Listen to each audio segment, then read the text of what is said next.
ये सारा जो वाकया हुआ है, आप क्या समझते हैं अब हालात किस तरफ जाएंगे? क्या ये कशीदगी अब खत्म हो जाएगी? मुज़ाकरात अब भी हो रहे हैं, चीन कहता है हम कशीदगी बढ़ाना नहीं चाहते, लेकिन उनको सजा दो।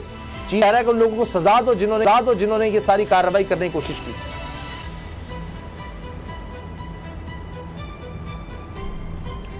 देखिए उसामा, इस वाक़े ने एक बात तो बिल्कुल साबित कर दी है कि जियोपॉलिटिक्स में कोई भी चीज़ प्रेडिक्टेबल नहीं होती।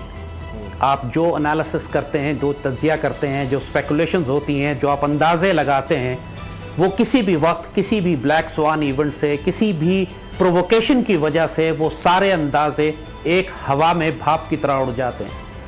ये जो कुछ हुआ है, ये पूरी इंडियन आर्मी और इंडियन गवर्नमेंट, बल्कि पूरी दुनिया में कहूँगा, बहुत ज़्यादा सरप्राइज हुई है, हैरान हुई है उस रिएक्शन से जो चाइनीज़ ने वहाँ पर दिया है।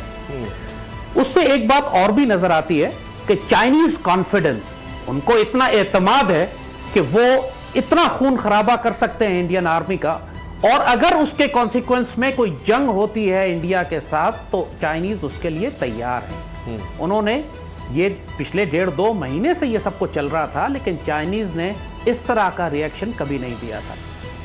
ये रिएक्शन उन्होंने आज इसलिए दिया है कि अब उनके एयरपोर्ट्स ऑपरेशनल हो गए हैं, उनकी आर्टिलरी और मिसाइल बैटरीज करीब आ गई हैं, उन्होंने हज़ारों फौजी लाकर इसके करीब लाकर डिप्लॉय कर दिए हैं, और वो इस वक्त ऐसे एग्रेसिव पोस्चर में हैं कि वो 1962 जैसी एक कैंपेन कर सकते हैं इसी रीजन में।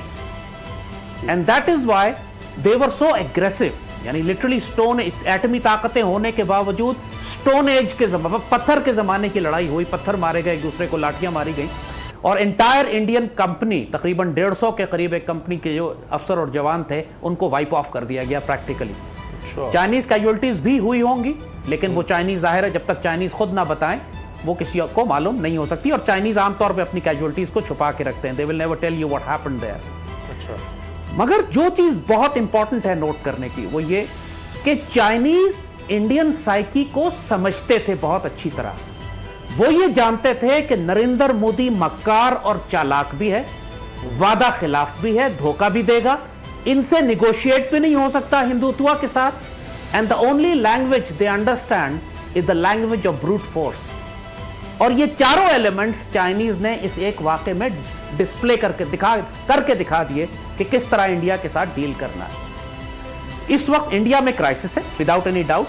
सिर्फ बात इख्तिलाफ सिर्फ नरेंद्र मोदी और उनकी आर्मी के दरमियान की नहीं है, पूरे इंडिया के अंदर इस वक्त ऑलरेडी पहले सीएए की वजह से, एनएसी की वजह से वो जो फसादात थे और कम्युनल राइट्स थे और एथनिक क्लेंजिंग मुसलमानों की हो रही थी, पूरी दुनिया में ये बेइज्जत हो रहे थे। फिर कोरोना लॉकडाउन की वजह से पूरे इंडिया की इकोनॉमी को इन्होंने तबाह कर दिया। नरेंद्र मोदी पहले ही अंडर प्रेशर था, उसको हर सूरत में एक मिलिट्री विक्ट्री की जरूरत थी कि जिसको ये दिखाकर अपनी क्रेडिबिलिटी रिस्टोर कर सके। वो आइडियली तो ये चाहते थे कि पाकिस्तान के खिलाफ ये कार्रवाई करें। 5 अगस्त के बाद से, जब से इन्होंने लास्ट ईयर कश्मीर को एनेक्स किया था, उसके बाद से आप उनकी सारी लैंग्वेज, बॉडी लैंग्वेज, उनका टोन, डिमिनर, डिप्लॉयमेंट, सब कुछ आप देख रहे थे कि वो पाकिस्तान के खिलाफ आने के लिए तैयार थे। लेकिन ये जो कुछ हुआ है, चाइनीज ने उनको डिस्ट्रैक्ट कर दिया। चाइनीज ने उनकी तवज्जो मगरिब से हटाकर मशरक की तरफ घसीट ली है, और ये वो ऐसा क्राइसिस था, जैसे कहा कि जियो स्ट्रेटेजिक सरप्राइज दिया है चाइनीज ने मोदी को, कि अब मोदी कल परसों तमाम पॉलिटिकल पार्टीज की ऑल पार्टीज कॉन्फ्रेंस बुला रहा है उनसे पूछने के लिए कि बताओ क्या करें, because now he is scared. अब वो अकेला रिस्पॉन्सिबिलिटी नहीं लेना, हाल में अपने ऊपर से प्रेशर रिलीज करना है। और ये खौफजदा डेस्परेट आदमी फिर अनप्रेडिक्टेबल होता है, डेंजरस हो जाता है। यहां पर फिर हम आगे बात करेंगे। आप अगला सवाल करिए। मैं जैद अहमद साहब, पहली झड़प होती है मई में, जिसमें 72 इंडियन आर्मी के फौजी जख्मी होते हैं, उनको मुक्के मारे जाते हैं, पत्थर मारे जाते हैं, लाठियां मारी जाती हैं। दूसरी झड़प अब हुई 2 दिन पहले, जिसमें 20 इंडियन फौजी हलाक हो गए। इशू ये है कि क्या इंडियन अफवाज मॉरली डाउन है? क्या वजह है कि जब भी ये जाते हैं ये फिजिकली मार खा के आ जाते हैं? क्या इनका इशू क्या है? क्या इनकी जो बहुत ज़्यादा एंगेजमेंट है कश्मीर बॉर्डर एरियाज़ पर, इसकी वजह से मॉरली डाउन है, या इतनी बड़ी फ़ौज को मेंटेन रखना मुश्किल है? उनके फ़ौजी मॉरली डाउन क्यों है, मार क्यों खा के आ जाते हैं?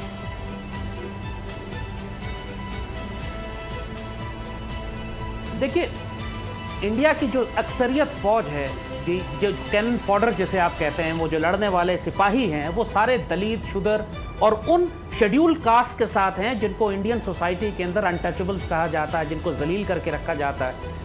और बहुत ज़्यादा डिफरेंसेस हैं between the army leadership and the जवान। वो एक कास्ट ड्रिवन सोसाइटी है। मुसलमान माशरे की तरह वहाँ मसवात नहीं है कि अफसर और जवान साथ बैठ के खाना खाएं। अगर ब्राह्मण अफसर है तो अपने शुदर ट्रुप्स के साथ खाना नहीं खाता बैठ के, क्योंकि उसका धर्म नष्ट हो जाता है। तो उस सोसाइटी के अंदर आप मजबूर करते हैं अपने ट्रुप्स को लड़ने के लिए थ्रू ये वो बेरोजगारी की वजह से, भूख, गुर्बत और फाके की वजह से लोग फौज में आते हैं, लेकिन इनकी रियल मोटिवेशन नहीं है। सिर्फ इंडियन आर्मी में जो लड़ने वाली फोर्सेस हैं, जो मार्शल रेसेस आप कहें, एक सिख हैं और एक गुरखाज हैं। उसके अलावा जो हिंदू एलिमेंट्स हैं उनके तमाम के तमाम, उनका ट्रैक रिकॉर्ड हमेशा से इसी तरह का रहा है कि they are not a martial race. Chinese specially on the other hand अपने जो ट्रुप सामने लेकर आए हैं वो उनके हाईली प्रोफेशनल, जिनको बाकायदा मीडिया में डेथ स्क्वाड्स का नाम दिया जा रहा है, who are physically more strong, they are much better train in empty hand combat या क्लोज क्वार्टर बैटल में। उनके वेपन सिस्टम्स बेहतर हैं, ट्रेनिंग बेहतर है। और सबसे बढ़कर बात यह है कि जो साइकोलॉजिकल फियर है इंडियंस को चाइना के खिलाफ, देखिए हिंदू मेंटालिटी को याद रखिएगा कि पिछले 1200 साल में यह पहला मौका है कि पिछले 50-60 साल से हिंदुओं की अपनी हुकूमत है। 1200 साल ये गुलाम रहे। इनके 1200 साल के डीएनए के अंदर सबसर्वियंस आ गई है, ओबीडियंस आ गई है। ये इनिशिएटिव लेने से पहले, किसी काम को एग्रेसिवली सामने फ्रंटल करने से पहले ये 1000 दफा सोचते हैं, घबराते हैं, इनकी टांगें कांपती हैं। ये नेशनल माइंडसेट है इनका। They are not an aggressive nation, they are not, ये हमेशा कनिंग, मक्कारी, धोखेबाजी, फ्रॉड, वादा खिलाफी, ये साजिशें करके ये लड़ सकते हैं, लेकिन फ्रंटल वॉर ये हमेशा अवॉइड करते हैं। Whenever there is a front to front war, तारीख आप उठा के देख लीजिए, इन्होंने हमेशा मार खाई है। चाहे अहमद शाह अब्दाली की फौजों हो, महमूद गजनवी 17 हमले करता है और पूरे इंडिया में कोई आर्मी इसको रेजिस्ट नहीं करती। शहाबुद्दीन गौरी पृथ्वीराज के साथ जो सुलूक करते हैं, जंजीरों में लपेट कर उसको काबुल ले जाते हैं। तो ये हिस्टोरिकली जब भी फ्रंटल कोलिजन हुआ है मुसलमान फौजों का इनके साथ, तो रिजल्ट हमेशा वही रहा है कि दे हैव बीन डेसिमेटेड। हमें अगर कभी शिकस्त हुई है तो मक्कारी से हुई है, धोखेबाजी से हुई है, हमारी सफों के पीछे रद्दारों को खरीदने से हुई है, जैसे ईस्ट पाकिस्तान में हुआ था। अच्छा, तो whatever is happening in Ladakh right now, जी जी जी जो लद्दाख में हो रहा है, जी जी। अच्छा जाहिद साहब, ये मामला हिस्टोरिकल बैकग्राउंड जरूर ध्यान में रखिए। जी बिल्कुल। और जिस तरह आप देखें ना कि इंडियन जो है, जिस तरह जाली सर्जिकल स्ट्राइक के हवाले से उन्होंने बड़ा प्रोपोगेट किया, उनका मीडिया बड़ा, उन्होंने झूठ बोले और पूरी दुनिया ने देखा। अब यहाँ पे मामला ये हुआ है कि 3 फौजियों का कर्नल समेत पहले उन्होंने एडमिशन कर लिया, उसके बाद 17 वो कहते जो जख्मी हुए थे वो मरे हैं। कल बरतानवी अखबार गार्डियन ने कहा 34 जो है लापता है। इनके फौजी एक को नाम बगैर जाहिर किए उन्होंने कहा कि उनके एक भारतीय फौजी ने कहा कि हमारे 34 लोग मिसिंग हैं, यानी ये 17 जख्मियों के अलावा है वो 34, और जो 3 मरने वाले उनके अलावा 34 हैं। तो 54 अब तक जो 150 बंदों से 54 तो उन्होंने मुक्के और लाठियां मार के इनको मार दिया। अब मोदी साहब ने जब पंगा लिया है, उस वक्त तो अकेले हैं, तो आप जरा शेर बने और वो फिर एपीसी क्यों बुलाई है? आप देना जवाब, सिर्फ कश्मीरियों को लॉकडाउन करके नहतों को, और यहाँ पे जरा जवाब दें, यहाँ पे उनकी बोलती बंद क्यों हो रही है?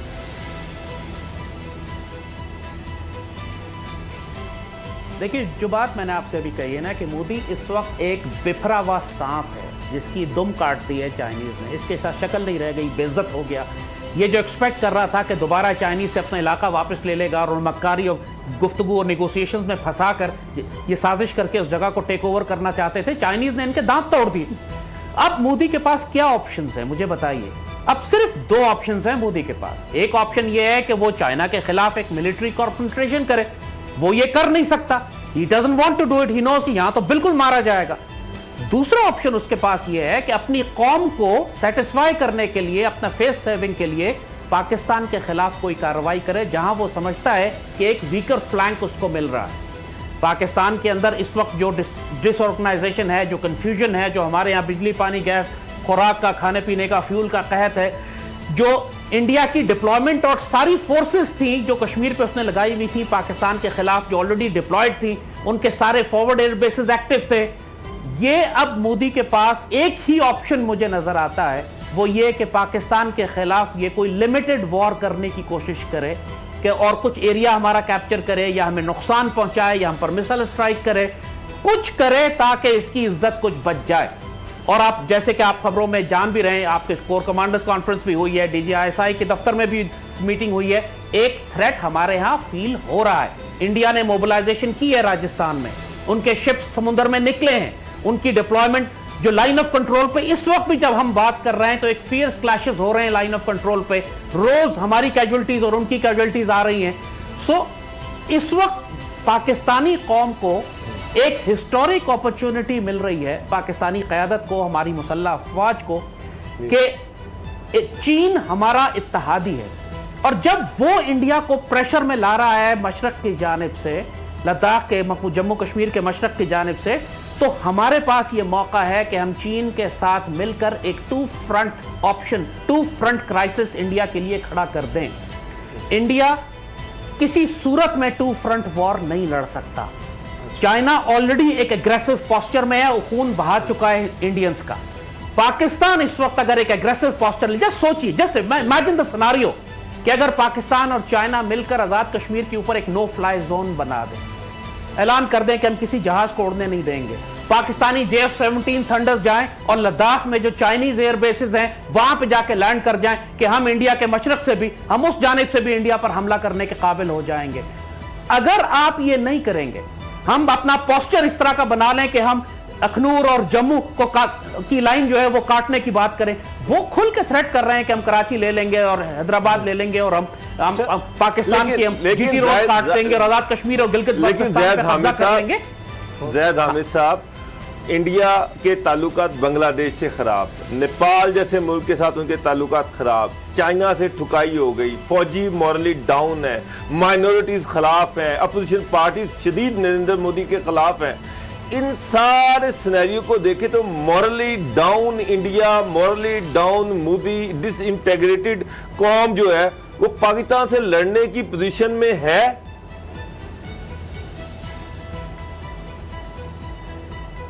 देखिए, अब आप ये सवाल लॉजिकल है आपका कि क्या वो पाकिस्तान से लड़ने की पोजीशन में है या नहीं, मगर बात यह है कि मोदी को आप लॉजिकली जज नहीं कर सकते।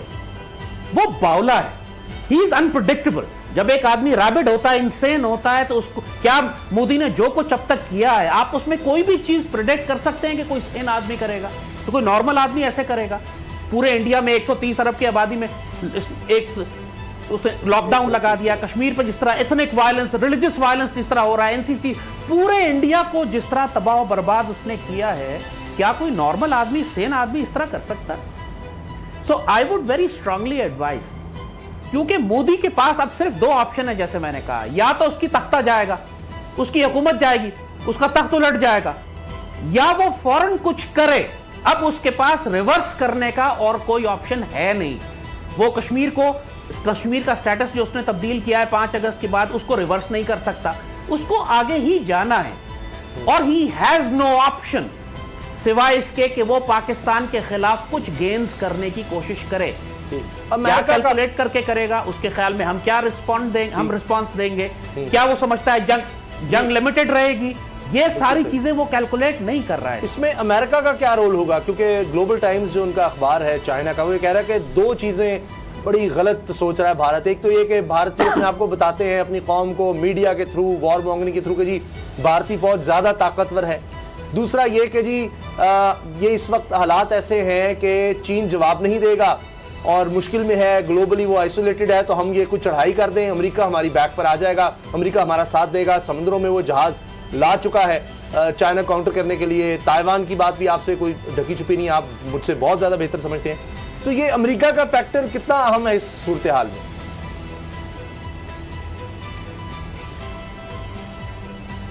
देखिए, अमेरिकन लद्दाख में किसी किस्म की कोई सपोर्ट इंडियंस को नहीं देंगे।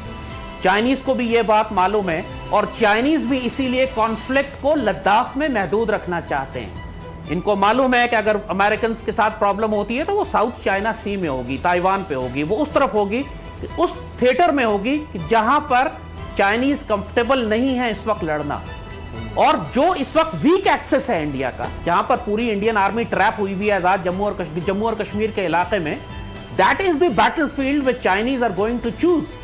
और अमेरिका का जहां तक ताल्लुक है, इस वक्त आप खुद अमेरिका के हालात को जानते हैं। इस वक्त वहां लॉकडाउन की वजह से, फिर वहां पे फसादात की वजह से, और जो हुकूमत के अंदर जो तसादुम और फसाद है, जो उनकी इकॉनमी तबाह हो चुकी है, इस वक्त अमेरिकन अब इस कैपेसिटी में नहीं हैं कि पूरी दुनिया में नई जंगें शुरू करें, स्पेशली चाइना के खिलाफ। वो तो जर्मनी से अपने हजारों ट्रुप बाहर निकाल रहा है ट्रंप जो है, उसने अफगानिस्तान से विड्रॉल की बात की है, वो मुख्तलिफ इलाकों में जहां पे उनके ट्रुप्स फैले हुए हैं उनको वापस समेट रहा है कि अमेरिका के अंदर सिविल वॉर और मार्शल लॉ का खतरा है।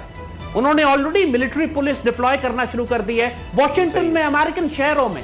तो इस वक्त अमेरिकन चाइना के खिलाफ इस किस्म की कोई मिलिट्री कैंपेन कर ही नहीं सकते, और यही देखकर चाइना ने इस वक्त एग्रेसिव पोस्चर लिया है लद्दाख में।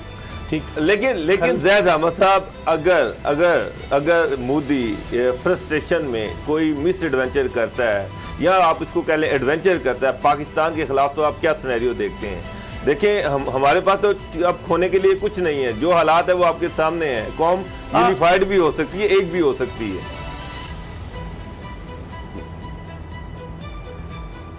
देखिए, ये मुझे जाती तौर पर, मैं आपसे बिल्कुल साफ बात कर रहा हूं, मुझे जाती तौर पर कोई शुबा नहीं है कि मोदी पाकिस्तान के खिलाफ ही एक एडवेंचर करेगा उसके पास, और अगर नहीं करता तो फिर मोदी सरवाइव नहीं करेगा इंडिया में। लिहाजा अब एक लास्ट डिच उसने वॉर पाकिस्तान के साथ शुरू करनी है, और इसके लिए वो ऑलरेडी डिप्लॉयड हैं, वो तैयार हैं।